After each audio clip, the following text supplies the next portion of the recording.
Magandang araw sa ating lahat. Ako si Binibini po Vijay Bacolod na nagmula sa BSED Filipino 3A.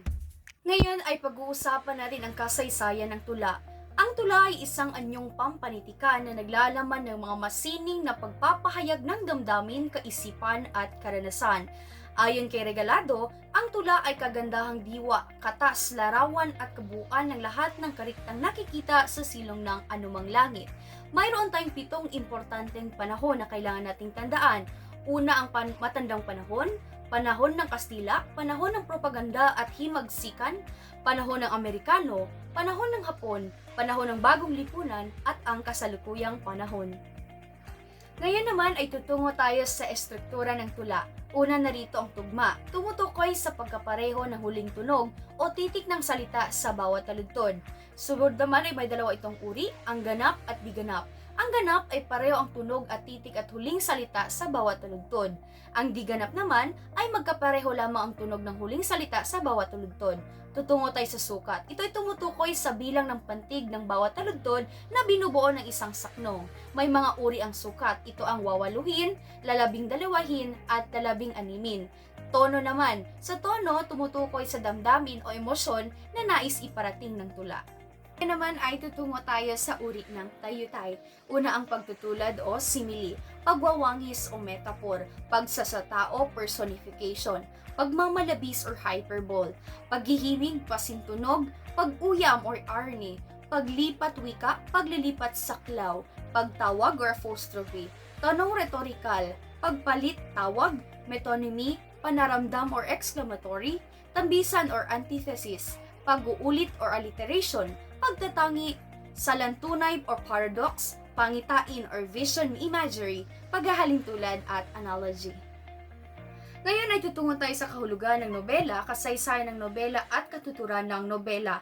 Sinasabing ang nobela daw ay isang anyo ng panitikan na nagbibigay daan sa mga manunulat na gamitin ang kanilang mga imahinasyon at talento upang lumikha ng mga komprehensibong akda na maaaring maging salamin ng lipunan, kultura o ng personal na karanasan.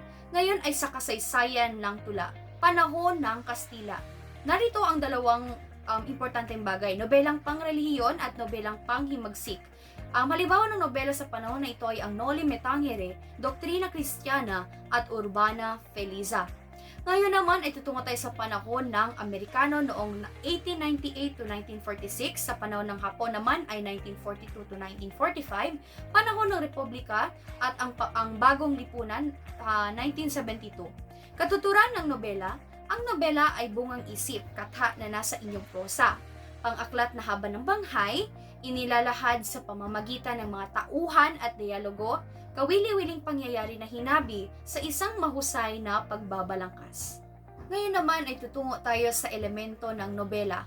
Tauhan na binubuo ng protagonista, antagonista at pantulong na tauhan. Sunod ay ang tagpuan na tumutukoy sa lugar at panahon ng pangyayari, kasukdulan, climax, pababang aksyon, resolusyon, pananaw na tumutukoy sa panauhang ginagamit ng may akda, banghay na tumutukoy sa pagkakasunod-sunod ng mga pangyayari, papataas na aksyon, tema na tumutukoy sa paksang diwang binibigyang diin sa nobela, pamamaraan na tumutukoy sa estilo ng manunulat, ang pananalita na tumutukoy sa dialogong ginagamit, at ang panghuli ay ang simbolismo na tumutukoy at nagbibigay ng mas malalim na kahulugan sa tao, bagay at pangyayari. Sunod naman ito ay ang dula. Ano nga ba itong dula? Ang dula o drama ang pinakapangunahing sangkap at component ng teatro o sining dulaan. Ang dula ay hinango mula sa salitang Griego na drama na nangangahulugang gawin o ikilos, to do or to act. Ngayon ay mayroon tayong iba't ibang uri ng dula. Una ang komedya, trahedya, melodrama, tragikomedya, sainete, parsa at parodya. Ngayon naman ay tutungo tayo sa elemento ng dula, mga dula at ang elemento nito. Script o nakasulat sa dula, gumaganap o aktor, dialogo, tanghalan, taga-dirihe o direktor, manonood at tema. Mga sangkap ng dula.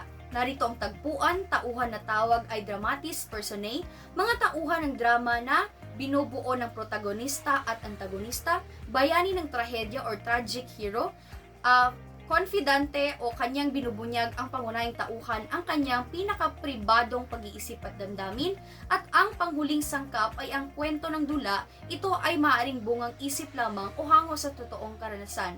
Aspekto ng kwento ng dula, dialogo at kilos at ang banghay na basehan ng kayarian ng isang dula.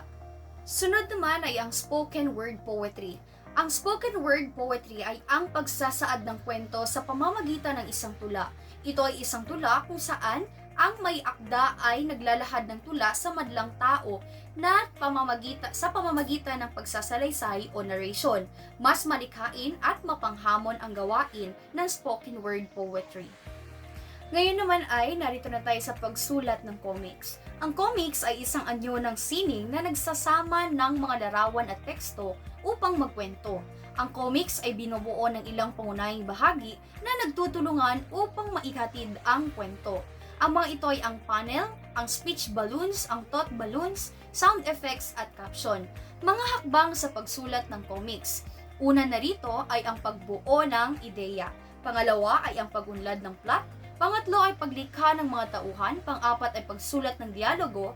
Panglima ay ang pag-ayos ng panel. At pang-anim ay ang pagguhit ng comics. Ay tutungo tayo sa pagsulat ng story concept at sequence ng isang dula. Bahagi ng pre-writing ang pagsulat ng story concept o nagsisilbing balangkas na naglalaman ng ilang mahalagang elemento ng isusulat na dula. Karaniwang maikli lamang ito sa isang pahina dahil inaayos pa lamang ang ideya ng dinedevelop na dula. Gayon din makikita sa story concept ang sumusunod, ang paksa, tunggalian, tema, lista ng mga tauhan, tagpuan at ang buod. Ang pagsulat naman ng sequence outline, kung ang story concept ay ang balangkas na nagbibigay ng pangkahalatang ideya sa isusulat na dula, ang sequence outline naman ay ang lista ng pagkakasunod-sunod ng eksena o mahalagang pangyayari sa dula. Ang huling paksang ating tatalakay na ang poetika at ang konteksto nito. Ang poetika ng isang manunulat ay isang sariling definisyon sa panitikan. Dito malalaman kung ano sa tingin niya ang esensyal ng katangian ng isang maikling kwento, tula o dula. Nabanggit sa bidyong napanood ang mga poetika ni Rodi Vera, John Barrios at Carlos Piocos III. Sa poetika rin, ang isang manunulat matutuklasan ang moral at politikal na tingin niya sa panitikan. Halimbawa, malalaman dito kung ang tula para sa kanya ay dapat bang isangkot sa mga usaping panlipunan o hindi. Malalaman din sa poetika ng manunulat kung ano ang opinyon niya tungkol sa dula, kung ito ay tapos na kapag ito ay nasulat na, o kung kailangan pa itong maitanghal dahil para sa kanya, hindi kompleto ang dula kung walang nanonood. Muli, ako si Binibining Pobijing Bacolod na nagmula sa BSED Filipino. Yun lamang po at maraming salamat.